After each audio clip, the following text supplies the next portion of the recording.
This is the Engines of Our Ingenuity, made possible by the friends of KUHF, Houston. Today, a story about flying and freedom. The University of Houston's College of Engineering presents this series about the machines that make our civilization run and the people whose ingenuity created them. William J. Powell was a bright black kid born in Henderson, Kentucky in 1899 and raised in Chicago. He was a top student and musical to boot. He interrupted his studies at the University of Illinois to serve in World War I as an infantry lieutenant. After being badly wounded in a gas attack, he went back to Illinois to finish his electrical engineering degree. All the while, all around him ran the terrible informal segregation of the North and the strict Jim Crow rules of the South. But Powell believed he had a solution. The Negro could repair in the sky what had been broken on Earth. In 1934, Powell wrote a thinly fictionalized autobiography, Black Wings. It tells how he visited Le Bourget airfield soon after Lindbergh had landed there, how he took his first airplane ride, and how deeply moving it was. We learn how he was rejected by a flying school and by the Army Air Corps, how he was finally accepted into a Los Angeles flying school in 1928.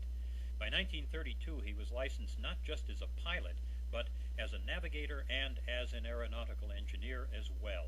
In Black Wings, he wrote, "I do not ally myself with the Negro who begs a white man for his job. I ally myself with that young progressive Negro who believes he has the brain, the ability to carve out his own destiny." Powell meant to fly around Jim Crow. The new technology of flight truly seemed to be a way to slip the surly bonds of Earth. By taking hold of the embryonic flight industry, black Americans could build their own economic independence. He founded the Bessie Coleman Aero Club, named for the first black woman to fly. Coleman had been a stunt pilot who died in an air show crash in 1926. In 1931, Powell organized an all-Negro air show for the club in Los Angeles. He drew 15,000 visitors. Powell built his own flying school and shop. Everything he did had a clean solidarity to it. He wasn't an aerial showman or a dramatic public figure. He was death on chamois of any kind. His book sparkles with down-to-earth technical detail. An old photo shows Joe Louis in Powell's workshop giving his good name to the cause. But Powell gave that cause its substance. He gave it his belief system, his well-honed bourgeois work ethic, the most inexorable force in the world. He died still young in 1942, probably from after-effects of World War I poison gas. Jim Crow outlived him, but Powell did live to see his work bear fruit in the Air Corps' new TUSKEGEE AIRMEN unit of black fighter pilots. What he didn't live to see was a world where black airline pilots and then black astronauts were no longer unusual enough to be the stuff of stories like this. Today, airplanes with red tails and black pilots change America. The University of Houston's College of Engineering presents this series about the machines that make our civilization run and the people whose ingenuity created them. I spent fall 1953 in basic training. A young soldier from Georgia said to me, "Look at this. I'm using the same water fountain the colored soldiers use, and it doesn't bother me. I wonder what the fuss was all about." The small Virginia town outside the gate lagged far behind. After 5 years, the integrated Army was running smoothly. We had more pressing things to worry about than color, like shiny boots and getting 5 hours sleep a night. A group called the Tuskegee Airmen had done much to get us to that point. Black Americans have served in our armies since the Revolutionary War, but on the eve of World War II, we still segregated our soldiers.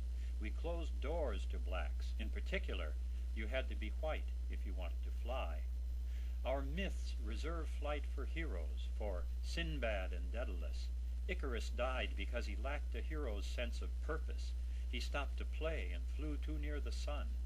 Before Pearl Harbor, that's the kind of thing the Army still thought black flyers would do. But the Nazis had made racism a major theme in the gathering war. So, under pressure from the NAACP, the Army opened a school for black fighter pilots in 1941. They put it at Tuskegee Institute in Alabama. Tuskegee was already training black civilians to fly, and it was off the beaten path. The Army expected failure, and they wanted to keep it out of sight. But the program did not fail, far from it. Flyers came out of it burnished to a superb luster by trainers with no intention of failing. Tuskegee fighter pilots arrived in North Africa in 1943. First, they escorted planes behind the lines. Then we flung them into the air war over Europe. 450 Tuskegee flyers saw combat. 66 were killed. 32 were shot down and captured. They accounted for over 400 enemy planes, 40 boats and ships, and untold damage on the ground. In one air battle, they shot down 3 of the nearly unbeatable new German jets, the Germans' last secret weapon. The Tuskegee pilots painted the tails of their fighters red. The bomber pilots they protected called them red-tailed angels. The Germans called them schwarze Vogelmenschen, black birdmen. We'd begun by calling them a noble experiment. But these superb pilots were no experiment. They were Daedalus the hero after all. And 3 years later, we finally got the message. We finally desegregated the Army and changed America. Gene Bullard was born in Georgia in 1894. His father was a black laborer with some education. His mother was a Creek Indian who died when he was only 6. Author Jamie Cockfield tells how Bullard's father told him stories from books he'd read. Bullard grew up knowing there was a country far away called France, a place where black people were treated like human beings.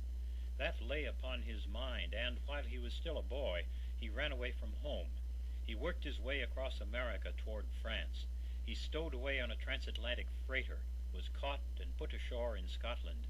Then Bullard worked his way south through England. He took up prize fighting. He fought in England, North Africa, Germany. In 1913, he was finally sent to Paris for a bout. Paris was all he dreamt it to be. He stayed. When the guns of August sounded in 1914, he joined the French Foreign Legion. The day after his first terrible action at the Battle of Artois, only 1,700 out of 4,000 men in his outfit answered roll call. He fought in Champagne. Then, at Verdun, a German shell blew a hole in his leg. A Saturday Evening Post writer caught up with Bullard in the hospital and wrote that he was a confident black Hercules, not at all like the Negro we knew at home. Bullard's wound left him unfit for the infantry, but the new French flying service didn't care if he walked with a limp. In 1916, they took him into flying school. He trained, qualified, and went to the front. He brought down a German plane in his first dogfight. Then he sputtered back to the airstrip with 78 bullet holes in his Spad. He shot down a second plane over Verdun. After the war, he opened a nightclub in Paris. When the Germans rolled into Paris in 1940, Bullard fled. He was a sure candidate for the concentration camps, and that angered him. He found his old infantry unit, and he fought with them until Germany defeated France. Then he fled by way of Spain, back to the America he had left so long before. Bullard's last job was operating an elevator in the RCA building. Dave Garroway spotted him there and gave him a guest spot on the Today Show. That was pretty meager honor for someone wearing every medal the French had to give, for a hero who'd been embraced by General de Gaulle. His Spad had once carried his personal insignia. It was a red heart with a knife through it, and the words, "Tout le sang qui coule est rouge," all blood runs red. And his last words carried that same power of double meaning. Lying in New York's Metropolitan Hospital in 1971, he suddenly seized a friend's hand. He gasped, "It's beautiful over there," and then he died. I'm John Lienhardt at the University of Houston, where we're interested in the way inventive minds work.